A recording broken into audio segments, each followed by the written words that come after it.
Guess who it is? It's me, Yana M, and I'm back with another video. Make some noise, y'all. What the? Say nah, but no, don't mind the braids, y'all. They need to be taken out. I just haven't had the time to take them out yet. And don't mind me munching on this gum because my mouth was dry, y'all. I needed something. But let's get right into this video. So this video, first of all, if you're new here, welcome. Hit that subscribe button and make sure you hit the notification bell so you don't miss a video. And thank you for all my loyal supporters. Y'all know how we coming. Okay, so today's video is gonna be another sit down video, but it's gonna be about how I grew closer to God.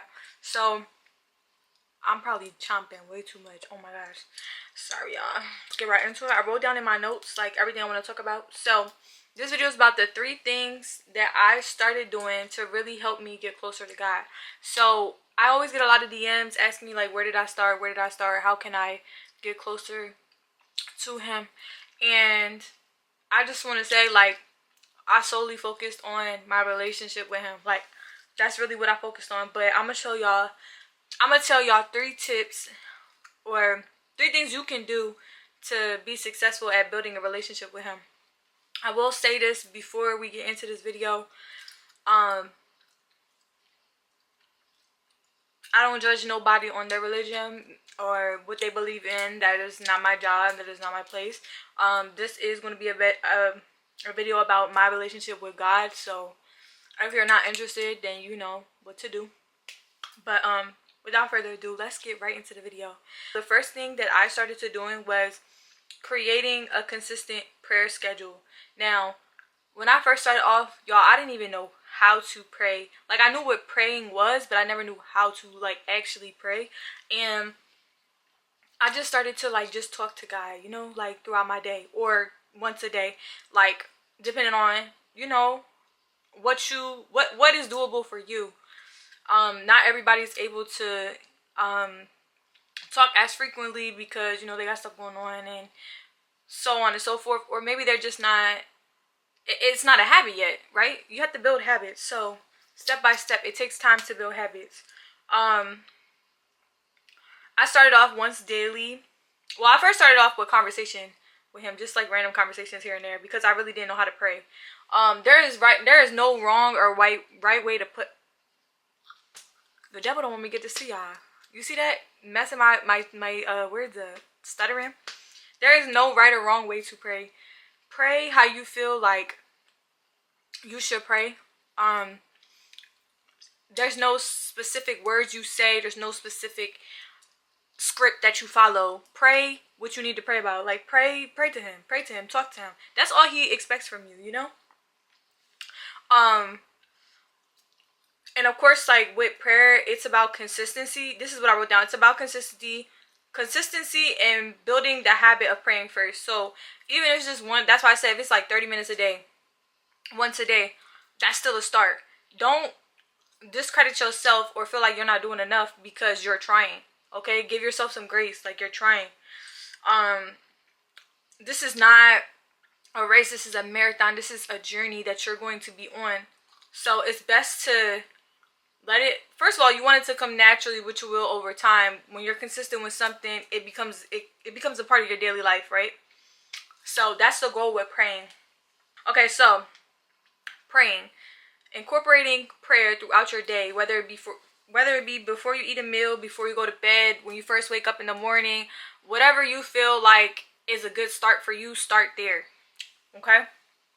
And of course, over time, it becomes a habit. It becomes natural that you just start praying for everything. You know what I mean? Like, you're praying throughout the day. You're praying at the most randomest times. And it's just like, wow, you can pray doing the dishes. You can pray outside at the park when you're taking a walk. You can pray and you don't even have to stop what you're doing. You can say the prayers in your head and God hears you. You feel me? God knows your heart. God knows your soul. God knows who you are. You feel me? So prayer is not always, oh, I'm bent over kneeling praying. No, it's any form of communication with God, and you're literally talking to him, thanking him, praising him, asking for help with something, asking for guidance. That's prayer. Okay?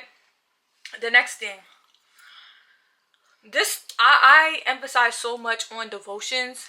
devotions is the next one that I started to do to get closer to God, because if you're like me, like reading the Bible firsthand was like a hard thing for me to do, because it was hard for me to understand, which also I'll get into that a little later on. But starting my morning with devotions, I love devotions because I feel like it sets the tone for my day. Also, I feel like the gratitude, the gratitude, oh my gosh, I can't. The devil really don't want me to get this out to y'all, because I have rehearsed this like 10 times. Okay.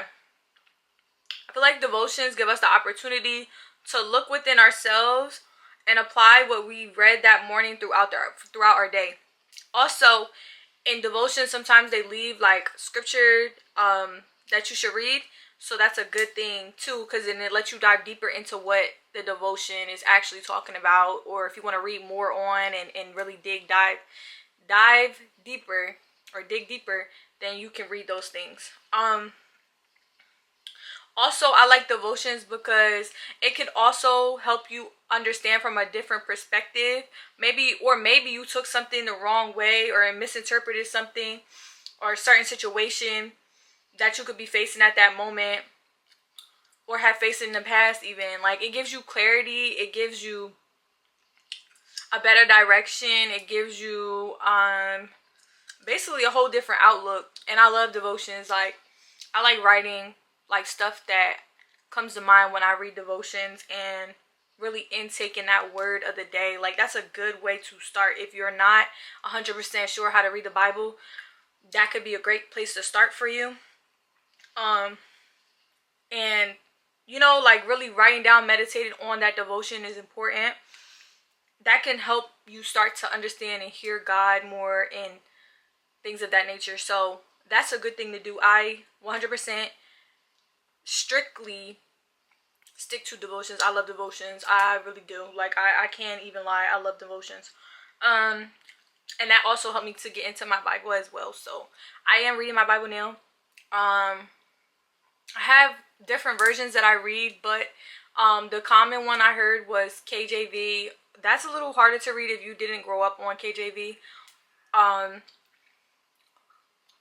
think I have the Christian Standard Bible. It's a study Bible, and then I love that one because I can write in it and like really like dissect stuff. And it also has a lot of information, study tools, and also a Bible reading guide inside of it. That's why I love it. Or I will link the Bibles that I have on here so y'all can know. Or I have the New Living Translation Bible. I think that's what it's called.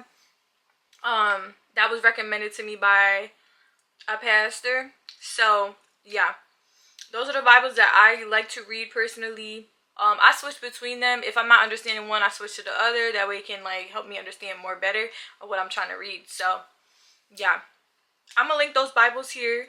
Also, I'm gonna link some devotionals here so y'all can know like, oh, what's to purchase, what's good. You feel me? You're not just buying anything. As a starter, I do not recommend a Bible reading plan because it is hard to follow if you do not understand what you're reading. It could be overwhelming too.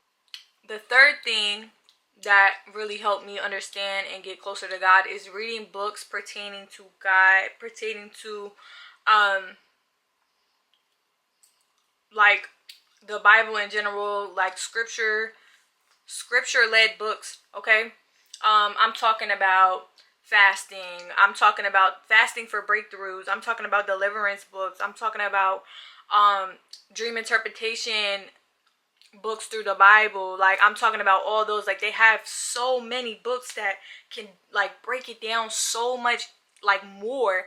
And then also, that's why I like doing it, because it really dives deep into spiritual, like demonic spirits that you might not find easily in the Bible, that you can find in a book, and it references the Bible. So it's like, okay, here's what I'm saying, here's the scripture to back it up. Then you go in the Bible and you find that scripture and you read it, and you're like, oh my gosh, I didn't know that was in there. You know what I mean?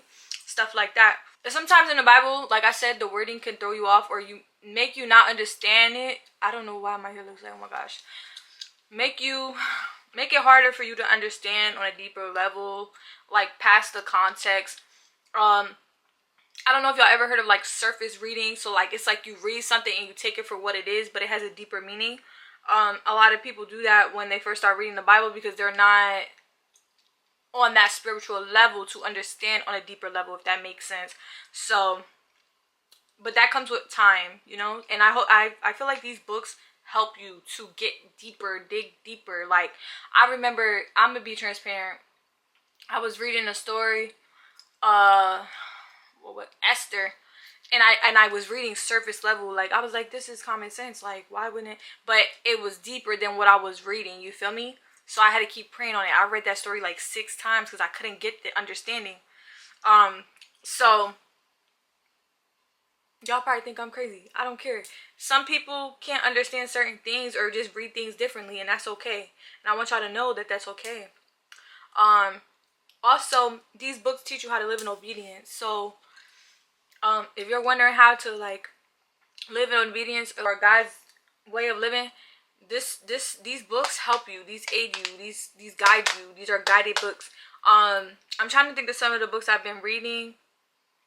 Let me see, because they're on my Amazon. I'm gonna link them on the screen as well. But yeah, also you do not have to do this, but me, I attend online church. I've been attending online church for a couple years now. I love it personally because it's like, it's church, you know, like you get the deeper word. I also listen to sermons. I always listen to sermons in the car, when I work out, whenever like I'm feeling some type of way about something and I just need to hear something good or something that's gonna help me, aid me in what the way I'm feeling. I pray. I listen to podcasts on Jesus or podcasts on God. So that's all that I have. I hope y'all enjoyed this video. Like, comment, and subscribe. Also, don't be afraid to hit that notification bell. Also, if y'all want to suggest videos, y'all can down below. Yeah, I do have a Q&A coming up. I have a very big surprise for y'all. If I haven't already told y'all, but yeah. So stay on the look for that. I love y'all and thank y'all for all y'all support, and I will see y'all in the next video.